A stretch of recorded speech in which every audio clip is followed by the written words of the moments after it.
This is your friend James. The blessing of the Lord that maketh rich and you. God is with you to make you rich now. The blessing of the Lord is here. Deuteronomy 8:11-20. Beware that thou forget not the Lord thy God, and not keeping his commandments and his judgments and his statutes, which I command thee this day, lest when thou hast eaten and art full, and hast built goodly houses and dwelt therein, and when thou hast herds and when thy herds and thy flocks multiply, and thy silver and thy gold is multiplied, and all that thou hast is multiplied, then thine heart be lifted up, and thou forget the Lord thy God, which brought thee forth out of the land of Egypt from the house of bondage, who led thee through the great and terrible wilderness, wherein were fiery serpents and scorpions and drought, where there was no water, who brought forth water out of the rock of flint, who fed thee in the wilderness with manna, which thy fathers knew not, that he might humble thee, and that he might prove thee to do thee good at thy latter end, and thou say in thine heart, my power and the might of mine hand hath gotten me this wealth. But thou shalt remember the Lord thy God, for it is he that giveth thee power to get wealth, that he may establish his covenant, which he sware unto thy fathers, as it is this day. And it shall be, if thou do at all forget the Lord thy God, and walk after other gods, and serve them, and worship them, I testify against you this day, that ye shall surely perish. As the nations which the Lord destroyed before your face, so shall ye perish, because ye would not be obedient unto the voice of the Lord thy God. This is a large discourse in Deuteronomy 8:11-20. The prophet Moses, before he stepped into eternity, that's the last book he wrote, was Deuteronomy. And it talks about, we're going to go through these in sections, about forgetting the Lord your God. What happens when people get rich, get a little cash in their, in their little hands? They get puffed up in pride and forget Jesus. Beware that thou forget not the Lord thy God, in not keeping his commandments and his judgments and his statutes, which I command thee this day. Do not forget. He's specifically saying, beware. You have to beware not to forget the Lord your God. You have to beware. That means you have to make it active. You have to make it an active thing in your life to beware not to forget the Lord your God. You must actively choose to not forget the Lord your God. You have to be circumspect, which means you can't just be walking around chilling and thinking that this is going to do and work all on its own without your, there's a reason why he's saying beware. You have to be careful about this. Lest when thou hast eaten and art full, and hast built goodly houses and dwelt therein, and when thy herds and thy flocks multiply, and thy silver and thy gold is multiplied, and all that thou hast is multiplied. It says when all this stuff starts happening, you're eating and you're full, you're not hungry anymore. When your silver and gold is multiplied, you got plenty of cash, and all that thou hast is multiplied. And thou hast built goodly houses and dwelt therein, and thy herds and thy flocks are multiplied, and thy silver and gold is multiplied, and all that thou hast is multiplied. What is this? These are things people use faith for. Think about it. When thou hast eaten and thou art full, people who are hungry praying to God, they pray to God for food. When thou hast goodly houses, they need a house. You need to live somewhere to live. People are using faith for that. And when you're dwelling in the houses, it's getting built and you're dwelling in the faith for that. And when thy herds and thy flocks multiply, what is that? That's milk for your milk and meat for your family. And like you could even use it for cars nowadays. Things that you need, that's your businesses. Your stuff is multiplied. People use faith for these particular things. When they need more cows and more stuff, they have to pray and use faith on this. And when thy silver and gold is multiplied, they need cash and money to do what they need. They need to pay the bills. They need to pay the school tuition. They need to pay the insurance for the car. They have to get the car. This is all stuff that people use faith on. All these things that they go to God and seek the Lord for, and health and prosperity, all this stuff that they seek the Lord for, and they use faith and go to God for, this is what he's talking about. Then thine heart be lifted up, and thou forget the Lord thy God. After all this happens and all the stuff you need faith for in the natural, they're not thinking about the supernatural going on to other people and things like that and delivering them, but it stops at the natural, just at yourself. After you got all the stuff you want and everything's happy, then thine heart, that heart, your spirit, yourself gets lifted up. And thou forget the Lord thy God. Pride starts coming in. You forget the Lord thy God, which brought thee forth out of the land of Egypt. God delivered the children of Israel from Egypt. He's talking specifically to them. But it applies to us too. He delivered us from sickness, delivered us from sin, delivered us from hell, did all this stuff. And then he's made us rich and given us all these, houses and all these things. Forget the Lord thy God that did all this work. We followed and did and obeyed what he said. And you did the healing scriptures that got healed. You did the prosperity scriptures, and now you were seeking him, and now you're rich. Then thine heart be lifted up, which brought thee out forth out of the land of bondage, out of poverty. We're talking about prosperity scriptures, bringing our poverty from the house of bondage, serving Satan, serving poverty, the borrower servant to the lender. Who led thee through the great and terrible wilderness when you didn't know where to go and all this stuff. You're trying to get to the promised land of healing, prosperity, deliverance for your family. You're following God, seeking God. Wherein was fiery serpents and scorpions and drought. When you disobey God, bad things happen. He avoided you, getting you away from drought. He's leading you and guiding you in the paths of righteousness in the midst of the paths of judgment, that he may cause those that love him to inherit substance, and he'll fill their treasures. He's leading you through all the bad stuff, the stuff that wicked people are hitting, things that are hitting wicked people, and you're traveling safely through a way you did not know where you were going. He did all of this work where there was no water. So, God, there's no water in there, but he led you through and you made it through. He brought you through all those hard times. You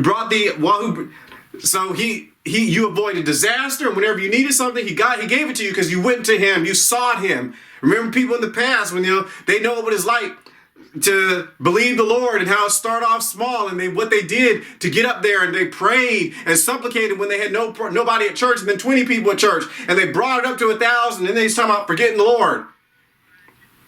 Who brought thee forth water out of the rock of flint. Supernatural manifestations in the past. Supernatural things God did that you sought God and he gave you your answers and you were delivered and you were blessed.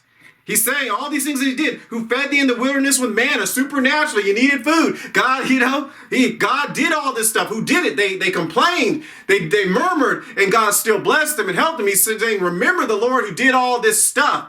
Because now you're full. Now you got all your own flocks and houses. Now you got stuff in the natural that's sustaining itself. The blessing, which thy fathers knew not, which fed thee in the wilderness with manna, which thy fathers knew not.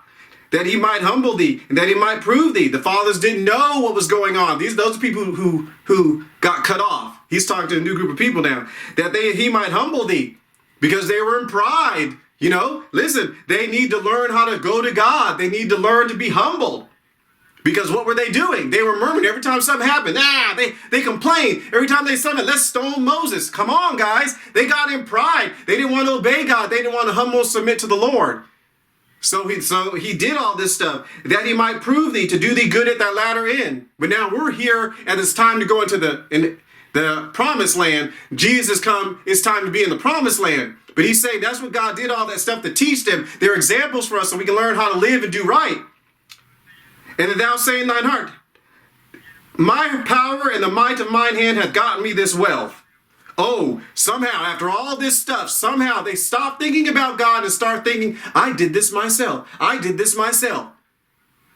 That's how natural people pull up in their bootstraps. People who get in pride, they get their eyes off God. So God does something, you say, praise the Lord. God gave you something, glory to God. Look what God did for me. See, people forget the Lord. They get their little degrees and their houses, and now it's like they start looking at all the natural stuff they did, how they went to college and stuff like that now, and how they worked all those nights, and they forget the Lord their God. This is important. And that's a lie when you say my power and the might of mine hand had gotten me this wealth. Moved into humanism, moved into atheism, moved into God helps those who help themselves. That's not even scriptural. Moving into, just forgot God. Started thinking and start drawing wrong conclusions. I'm going to get this promotion because I got, my degree.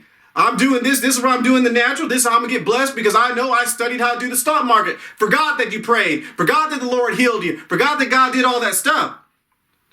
But thou shalt remember the Lord thy God, for it is he. So you have to make sure, thou shalt. This is legislative, this is a commandment. For thou shalt remember the Lord thy God, but thou shalt remember the Lord thy God, for it is he that giveth thee the power to get wealth. God gives you the power to get wealth. God is the one who gives the power. He's the one who gave you life. He's the one who gave you strength to even work those 12 hours that you were working at that job, and now you can retire and move on to something better. Not retire and stop working, but retire from that secular job, start your own business now. He gives you the power to get wealth. He's the one who blessed them. He's the one who fought for them when they went to Canaan. God did Jericho, made the walls fall. God's the one who fought for them. God's the one who blessed the work of their hands, like Joseph, wherever he went, in Potiphar's house, in the jail, in Egypt. God is the one who had the blessing on there. And he's saying, don't forget it, because he's the one who did it. God's the one behind it, saved us, delivered us. He says we have to make sure we get our eyes off God, stop going to church. You were going to church when you needed money, and now you got it, so you quit going to church. God's blessed you and sustained you. Now it's a wonder whether or not you're going to go to prayer meeting. For it is he that giveth thee the power to get wealth, that he may establish his covenant, which he swore to thy fathers as is this day. He did it so he can establish a covenant. Not only for you, I'll bless you and make you a blessing. Not only to bless you, but to bless other people. And when people forget God, they stop thinking about other people, and it's just themselves. I by my might. So someone comes to your house for help. And you say, well, get your education. That's where your money's at. Get this job. That's where your money's at. You're not pointing them to Jesus. You're not helping God establish the covenant so he can bless them too, which he swore to thy fathers as this day. So God's establishing the covenant. He's trying to make thee a blessing, that the blessing of Abraham might come on the Gentiles. And it shall be if thou do it all, forget the Lord thy God, and walk after other gods, and serve them and worship them, including money. Well, I testify against you this day that ye shall surely perish. Jesus said you can't serve God and mammon, God or money. It says if you do it, you get all prideful. I did this by my might and all this stuff. And so I'm going to, turn around and start following and doing whatever I want to do now.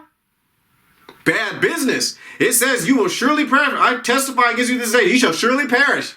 You change. You don't have to go to church anymore. You decided that you're going to start, staying home and chilling on Sundays. You're not going to go to Sunday. You're not going to church anymore. You're not going to go to prayer meeting anymore. You're going to chill on Friday nights. God, you worked and prayed and God brought you through. You're going to chill. Hey, I don't have to go to church anymore. It says you'll surely perish. We're talking about people, these people right here, they started serving and worshiping other gods. People worship their own belly. They stop serving the Lord God with joyfulness and gladness, heart, with the abundance of all things. It's grievous to them, so they start doing other stuff on Sunday. It says they will surely perish because they're going in the opposite direction. He's letting them know that their prosperity, their wealth, their health, everything is still connected to the kingdom of heaven. Our prosperity, our health, and wealth is still connected to the kingdom of heaven. It has to be all the time. The book of Job says if he takes his breath, everything dies and returns to dust. As the nations which the Lord destroyed before your face, so shall ye perish. He's saying, Canaan land, all those people who were sacrificing their babies to Molech, and killing all those people and doing all that stuff and doing all that wickedness, all the abominations and sexual immorality. He said all that stuff that got destroyed, he's letting them know that if you leave God, you move into the curse. He's letting them know that if you stop your connection with God, get away from God, forget God, and go off and say you did it yourself, you get into pride and you unhook yourself from the kingdom of heaven. And as the nations which the Lord destroyed before your face, so shall you perish. God destroyed them, and they thought they did it themselves. They got in pride, forgot the Lord their God. It said they were destroyed because of their abominations. He said, don't think because of your righteousness they were destroyed. It was because of their wickedness. And he's saying, when you go away from God and do wrong and do sin, you'll perish. He's saying, so this is what happens when you unhook. Whether you like it or not, whether they're a wonderful, they love God or not, if they unhook themselves from God, perishing comes. Because you would not be obedient to the voice of the Lord your God when he said, don't forget the Lord your God and obey his commandments and do what he says so he can bless you.